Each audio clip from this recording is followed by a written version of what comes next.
Hello and welcome back. It's Brooke Mackey Jones, and this module is all about building awareness. To truly create a life that you love, you have to first become aware.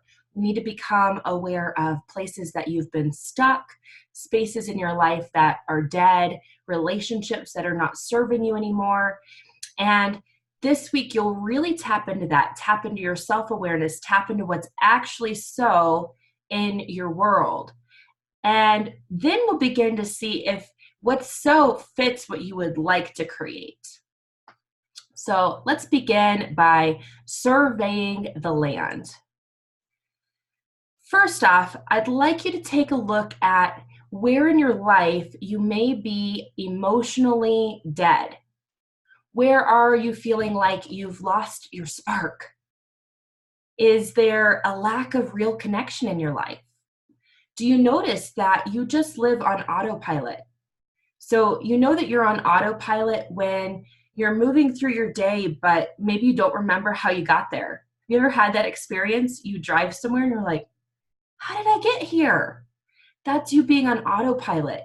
If you're seeing the same patterns repeating over and over and over, if life feels numb, if you don't ever feel particularly happy, are you often anxious or isolating? Do you feel alone or misunderstood? Are you noticing that you're resigned or cynical? So if you're resigned or cynical, or you have someone that's like this in your life, they don't see the positive. Everything is gloom and doom, and everything is going to be how it's always been. They're cynical. And maybe right now you're not seeing a way out of this, okay? So the first thing that we're going to do today is we are going to identify what is dead. So this goes according to this old adage that says that you are either green and growing, or you are ripe and rotting. You're either growing or you're dying. And there is no in between. So the areas in your life that you're feeling stuck or dead are the areas where you're merely surviving. And if you're focused on surviving, you cannot thrive. So we're going to take a look at 8 different areas within your life. We're going to look at relationships. Where is your spiritual and personal development? What does your physical environment look and feel like? What about career and business? Your love life? Health and fitness? Is that leaving something to be desired? What about fun, recreation, entertainment, self-care? Are you including that in your existence? And we'll also look at friends and family. So I invite you right now to begin to look at, where do you feel dead? Where do you feel those I'm emotionally dead here symptoms? Where do you feel stuck?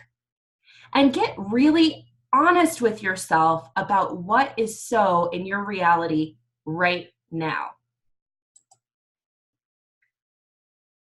What in each of these areas has kept you from admitting that you are dead?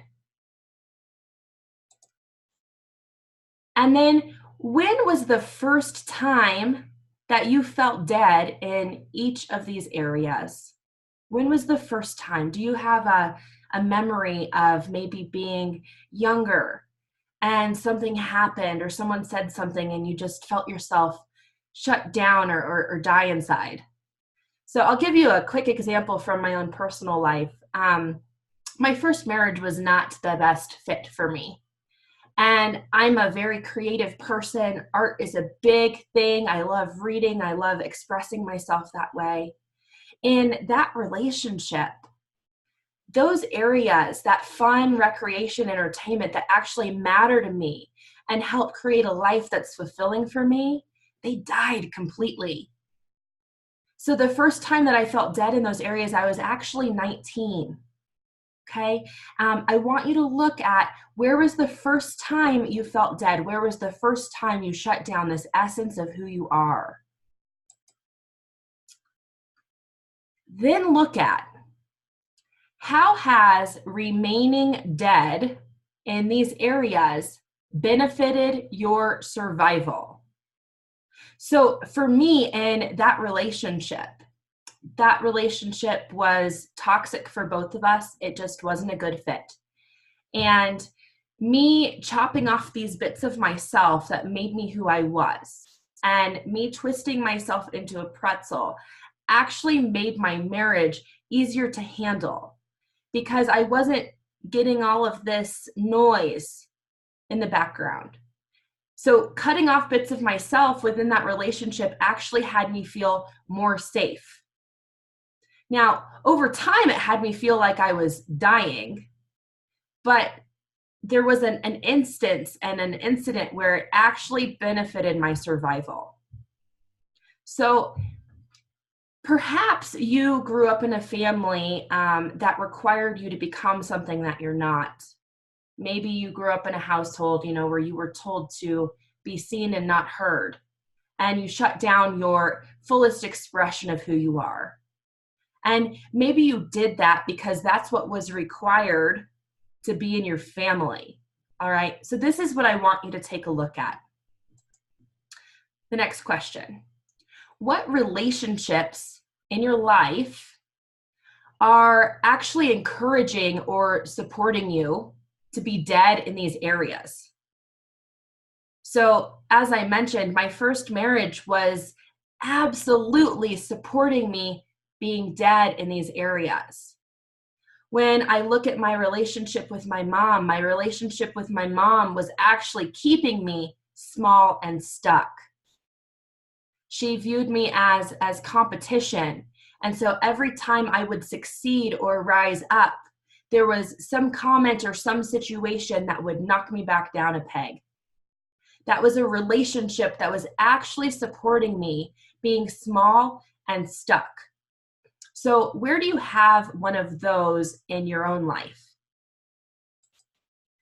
And I just want to preface, we're not doing anything about it right now. We're just becoming aware, okay? We'll get to that work later, but right now is just about awareness. All right, so now I want you to look at what behaviors, what actions are you taking, what are you doing that is actually keeping you dead in each of these areas.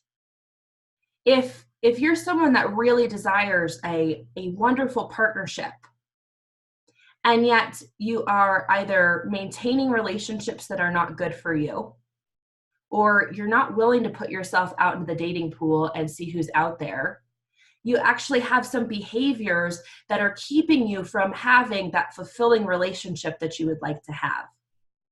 So for you, it might be, well, gosh, every time I get a good idea, instead I sit down and binge on Netflix. Every time I want to go tackle this personal fitness goal, I go eat ice cream instead. I want you to get really clear on what behaviors, what are you doing that's a repetitive pattern that's causing you to remain stuck. Here's the deal. This is why all of this matters so much.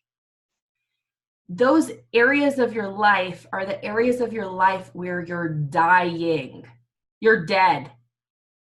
And if you're dead, you're not living. And the worst travesty on the planet is to spend a lot of years here in a body without ever having lived.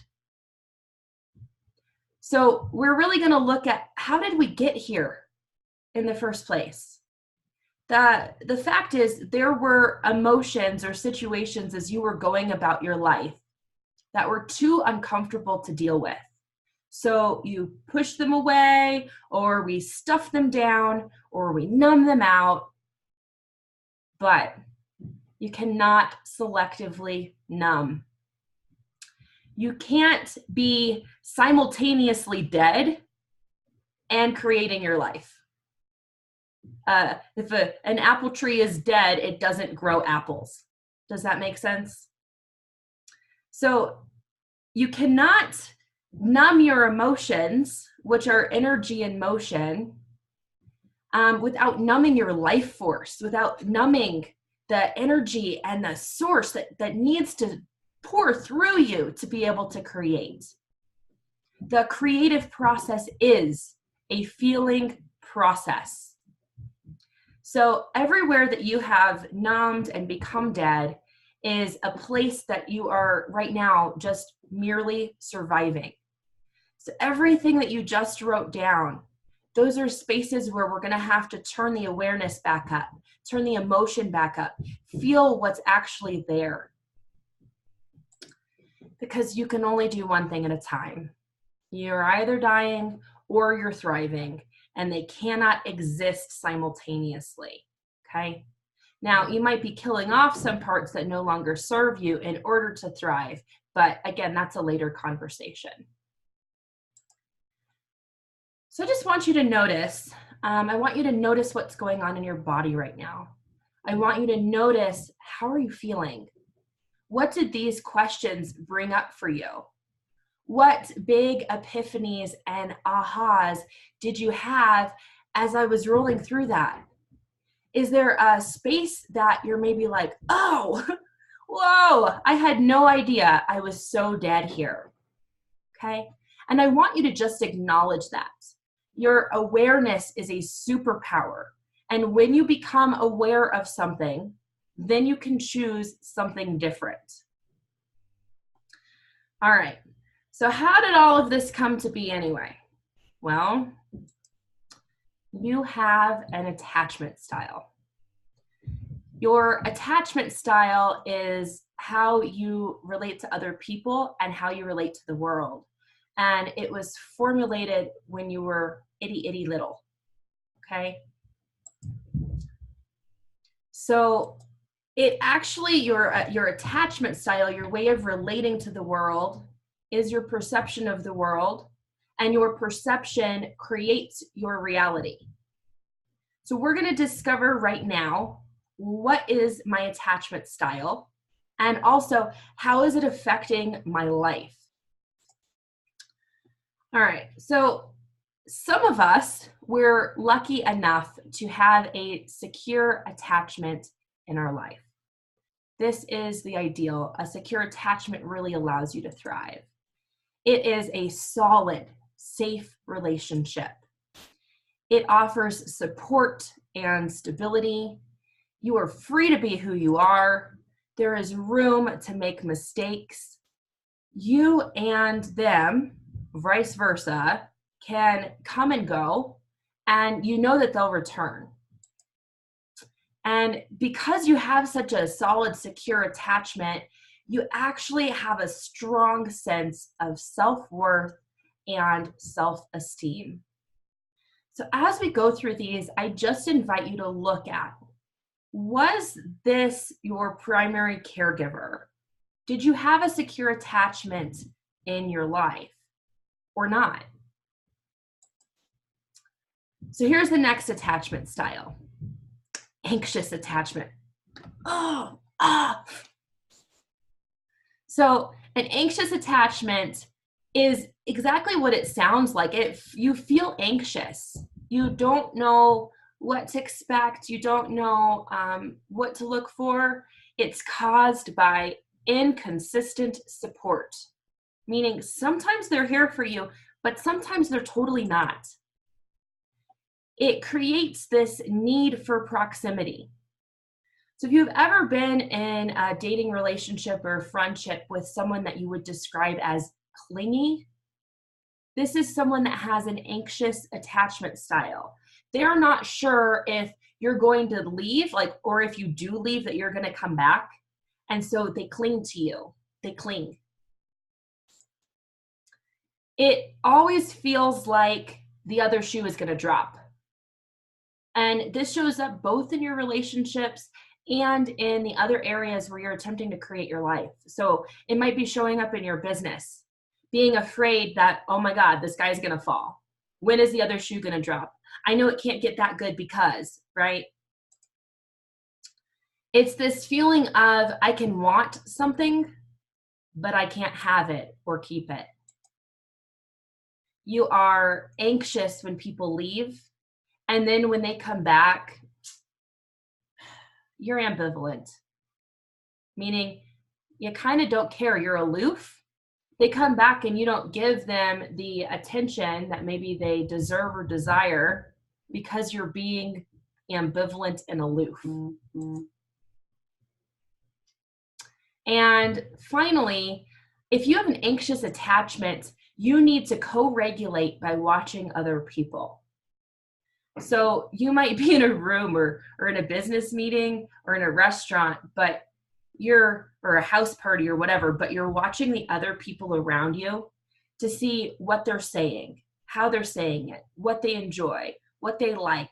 And you are responding and morphing yourself like a chameleon into what you think they would like you to be.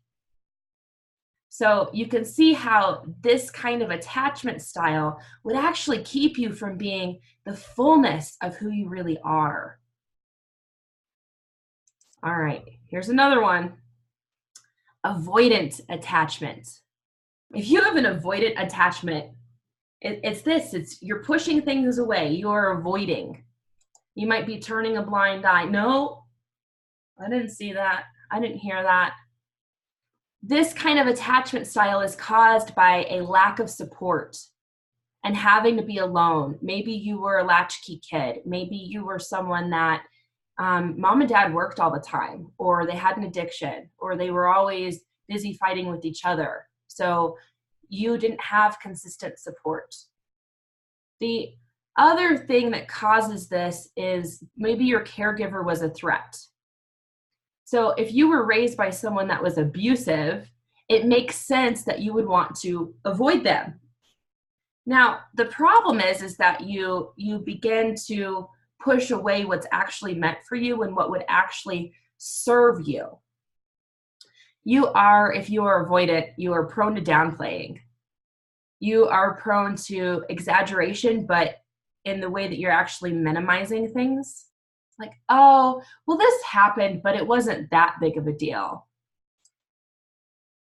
It's really easy to write people off if you have an avoidant attachment style. It's really easy to be like, oh, they violated one tiny thing, I'm out. You are actually terrified of having someone come close to you, of having true intimacy with someone. You are someone that needs a lot of space. You're probably not good at commitment or committing or throwing yourself all into anything. You say things like, gotta stay positive, and on to the next, and I've got this, I'll do it on my own. But really what this is it's you avoiding connection, you avoiding support, you avoiding asking or receiving help. All right, and now here's the last attachment style. This is number 4, disorganized attachment. And this is like a, hey, come here. No, go away. No, but I want you here. Go away. It's really confusing. It's really confusing to be around. So this is created when your caregiver was both a safety and a threat. You were both loved and hurt. So, for instance, this was my attachment style until I really got to work on it. When I was younger, I had a grandma who was really loving and really nurturing and wanted to feed me mashed potatoes and take care of me when I was sick.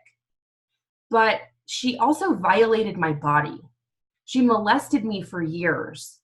And there was this weird dance that I would do where I didn't want to lose her love, and I was also uncomfortable. She was both a safety and a threat. Does that make sense? So the person that was actually supposed to keep you safe in your reality was dangerous. And you know that you have this attachment style if you have a tendency to feel like you're walking on eggshells, or to say out loud, I feel like I'm walking on eggshells. That means you have a disorganized attachment style. And you want people close, but you push them away. So it's like I'm always keeping them at arm's distance so they can't hurt me. But what I really want is a close, intimate relationship. If you are in a partnership, it looks a lot like I'm going to hurt you before you hurt me. So maybe you're in a great relationship, but you run away. You break up with them. You dodge, duck, dip, dive, and dodge this partnership because of your disorganized attachment. This could also be showing up in your business. You only make money when your ass is on the line. Okay? So you can see how these attachment styles can alter your perception and as a result alter what you see and what you create in the world. So I want you to take a moment today and I want you to look at how has your attachment style impacted each of those areas where you're dead? Where do you see it showing up in relationships, your spiritual and personal development, your follow through, your physical environment, your career, your business, your love life, your health, your fitness, your fun, and your friends and your family? Here's the deal. You do not have to remain stuck or dead in any of those areas. And there are some steps to coming back to life. The number one, you've got to become aware, which congratulations, you've started doing that today. You've already done the hardest part.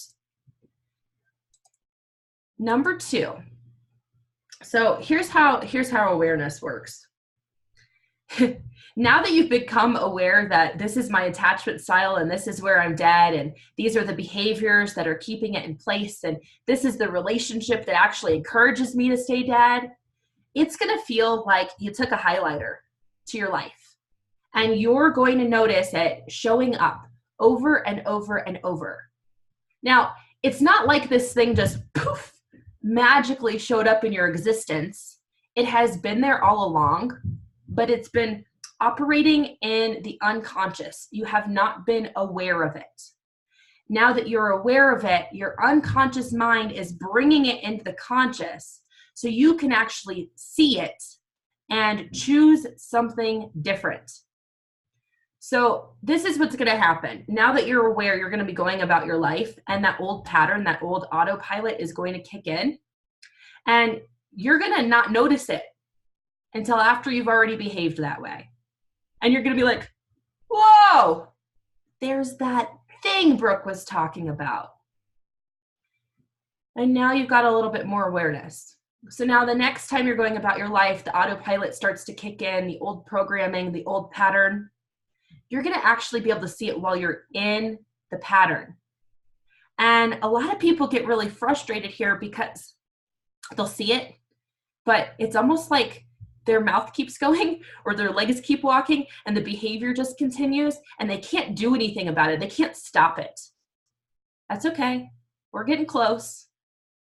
Then you're going to have the awareness before the pattern starts. You're actually going to start to become aware of that brief moment in time.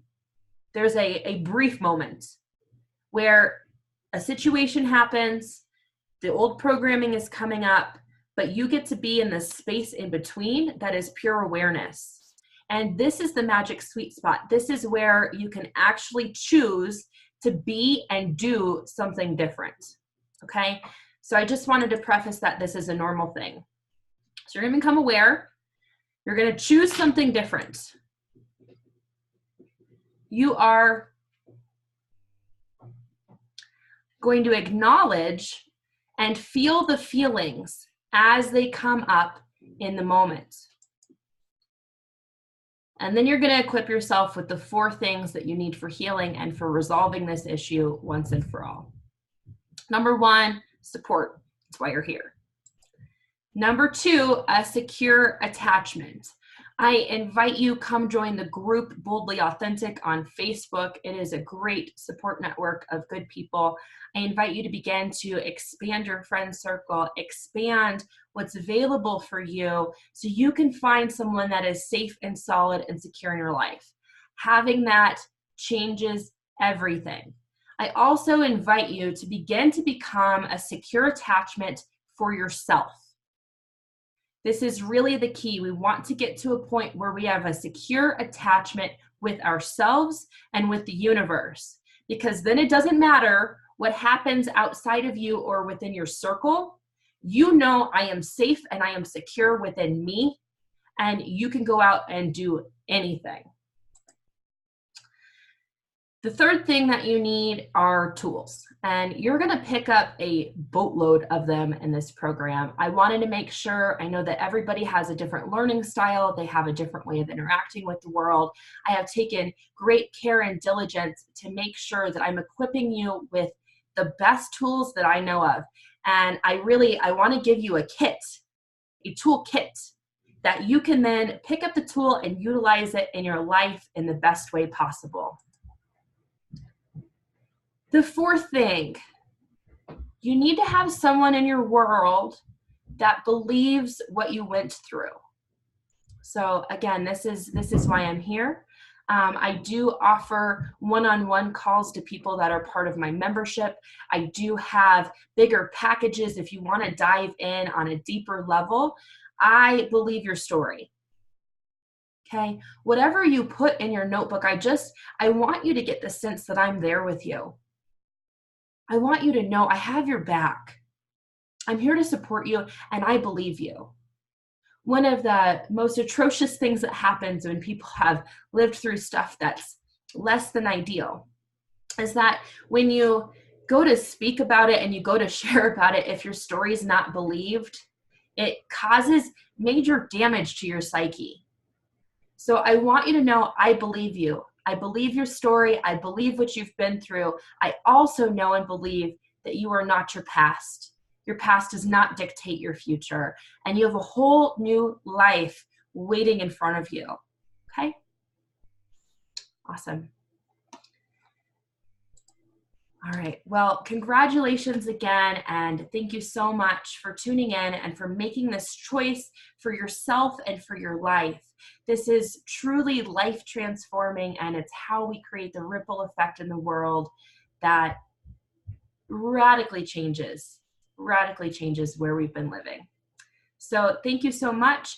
Dive into the worksheet. It will walk you through all of these questions. The process really truly to transform your life, the how, is honesty. Honesty with yourself, open-mindedness, willing to look at things from a different perspective, to try on a different point of view. And then number 3 is willingness. This is how. Honesty, open-mindedness, and willingness. A willingness to show up differently in your world, a willingness to make yourself a priority, a willingness to create what you would actually like to have. The universe will pick up the slack and handle the rest. So cheers to new beginnings and everything that's possible, and I'll catch you on the next video.